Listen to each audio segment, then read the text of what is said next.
अल्लाह ताला ने जब इसका जवाब सुना, परवरदिगार नाराज हो गया। अल्लाह ने फरमाया फरिश्तों इसे लेके जाओ दोज़ख में डाल दो। कितना वक्त दोज़ख में रखा गया? सूफिया फरमाते साल 2 साल नहीं, पूरे 300 साल। अल्लाह 300 साल तक दोज़ख में रखा गया, अजाब दिया गया, फिर निकाला गया। फिर अल्लाह की बारगाह में फरिश्तों ने पेश किया। अल्लाह ने फिर वही सवाल किया।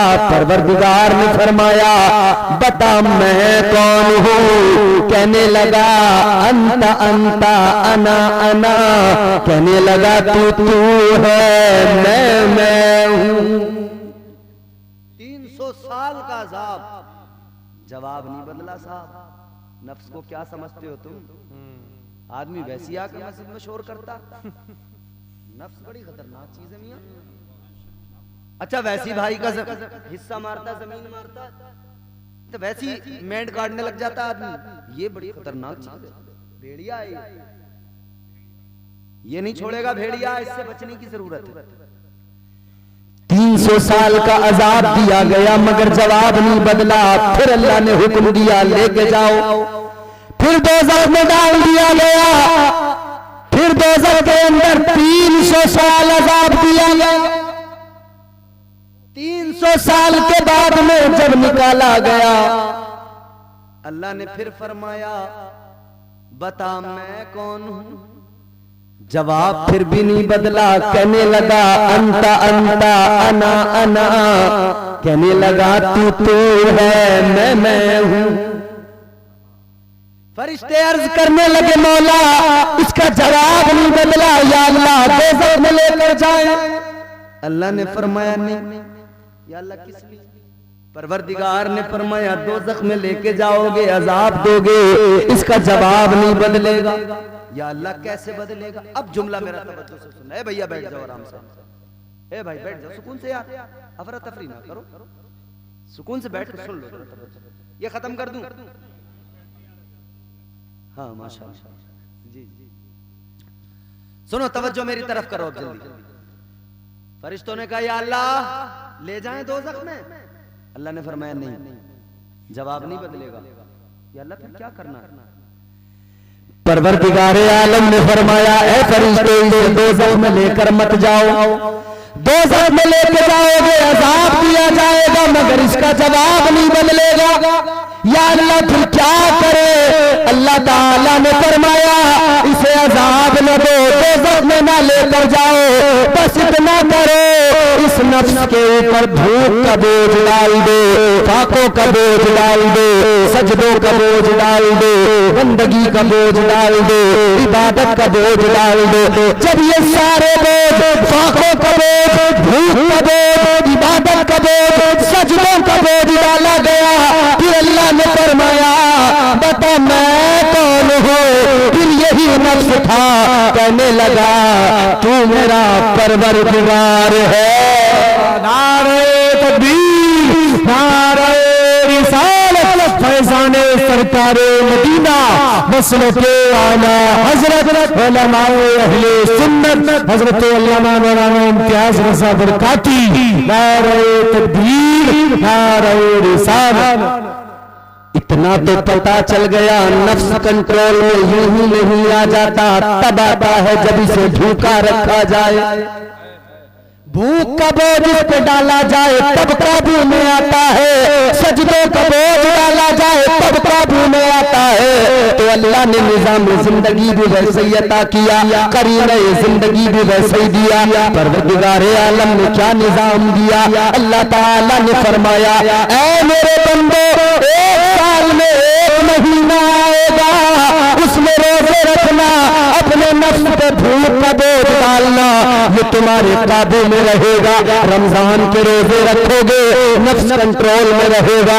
फरमाया दिन में 5 नमाजें फर्ज की गई है, नमाजें पढ़ोगे नफ्स काबू में आएगा, नमाजें पढ़ोगे नफ्स कंट्रोल में आएगा। तो अल्लाह ने करीने जिंदगी दिया है, लोगों नफ्स यूं ही काबू में नहीं आ जाता, इसे काबू में रखना है। तो रोजों की कसरत हो जिंदगी में और नमाज 5 वक्त की अदा करते रहो, फिर ये नफ्स काबू में आ जाता है। वाह वाह वाह वाह वाह, क्या बात है। वरना तो बड़ी खतरनाक चीज है भेड़िया, फिर तो अकल नाम की भेड़ को खा जाता। तो ये सर है, बॉडी के अंदर टॉप पोजीशन, यही दिमाग है, इसी से हम सोचते हैं अच्छा बुरा हर तरह का।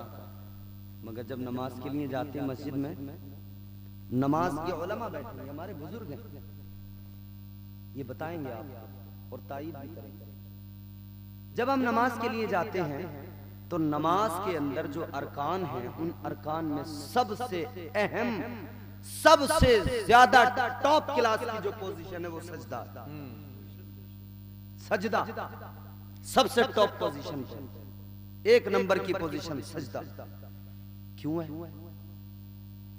इसलिए है कि बंदा सजदे में सर रखता है। सजदे में फकत उसका सर नहीं जाता, बल्कि उसका गुरूर भी जाता है, तकब्बुर भी जाता है, घमंड भी जाता है। सजदे में सर गया तो इसी सर के अंदर दिमाग है, इसी में अकल है। मगर बंदा सजदे में सर रख गया, अपने रब से कहता है ऐ मेरे मौला, जब बात तेरी अजमत की आएगी तो अकल भी तेरी बारगाह में झुक जाएगी, फिर अकल से फैसले नहीं लिए जाएंगे, फिर अकल से सोचा नहीं जाएगा। या अल्लाह ये सर झुकेगा, अकल झुकेगी, यानी ये टोटल सरेंडर कर देगा बंदा। मौला अब दिमाग मेरा है, मुझे इस पे बड़ा नाज तूने दिया, इससे अच्छा बुरा सोचता हो, मगर तेरी बारगाह में आकर सोचने समझने की सलाहियत तेरी बारगाह में झुका दूं और तेरी बारगाह में सर झुका के ऐ परवरदिगार अब मैं आजिज़ी का इजहार कर रहा हूँ, आजिज़ी का मुजाहिरा कर रहा हूँ। ऐ लोगों, सजदा तो ये है कि इंसान को आजिज़ बना दे, मगर आजकल के साजिद अल्लाह रहम करे मस्जिद में आकर ये जो है सबसे ज्यादा फसादी बन जाते हैं। चीखना चिल्लाना, मस्जिदों की लड़ाइयां खत्म नहीं हो रही। हमारे यहाँ एक मस्जिद की लड़ाई है, हालांकि वो मफाद की लड़ाई है अपनी अपनी, मगर लोग कहने लगे मस्जिद की है।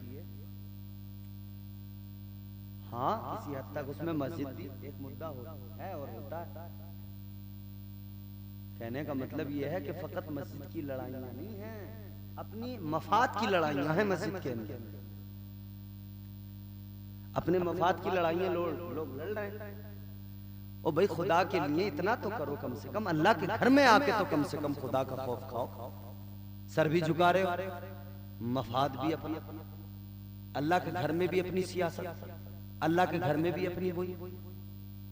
कई गांवों में मैंने देखा, खुदा की कसम हैरान हो जाओगे, सुना भी है देखा भी है कि मस्जिदों के अंदर वो हालत हो गई, लोग लड़ रहे हैं, शोर कर रहे हैं, चिल्ला रहे हैं, एक दूसरे को गालियां दे रहे हैं।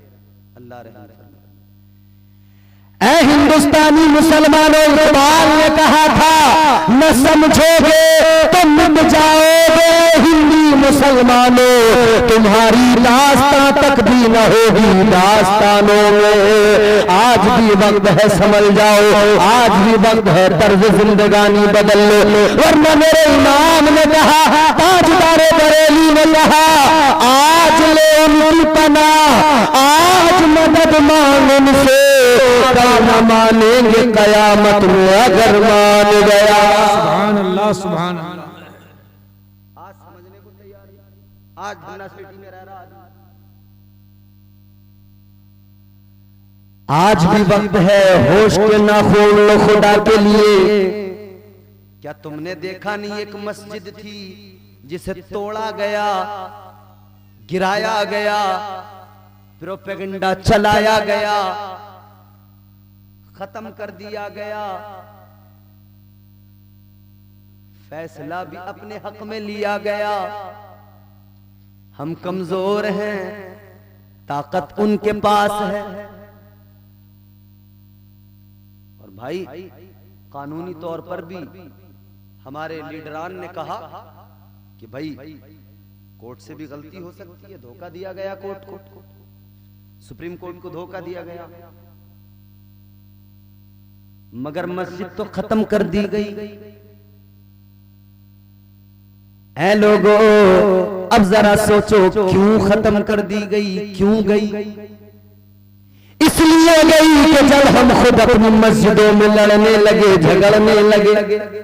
पहले तो आते नहीं, आते हैं तो फकत लड़ने के लिए, झगड़ने के लिए, सियासत करने के लिए। तो बड़ा आसान है हमारी मस्जिदों पे कब्जा करना। इजराइल भी समझता था फलस्तीनी कमजोर है, यूं ही मस्जिद पे कब्जा कर लूंगा, लेकिन फलस्तीनियों ने सारी दुनिया को बता दिया और इस्लामी 57 ममालिक है उन्हें भी बता दिया, तुम मसलहत देखो, तुम हुकूमत देखो, तुम इक़्तिदार देखो, मगर हम बैतुल मुक़द्दस के मुहाफ़िज़ हैं, हम कुर्बानियां देंगे। मगर रसूलुल्लाह सल्लल्लाहु तआला अलैहि वसल्लम ने जिस मस्जिद में नमाज अंबिया को पढ़ाई है, हम जान देकर भी उस मस्जिद की हिफाजत करते रहेंगे।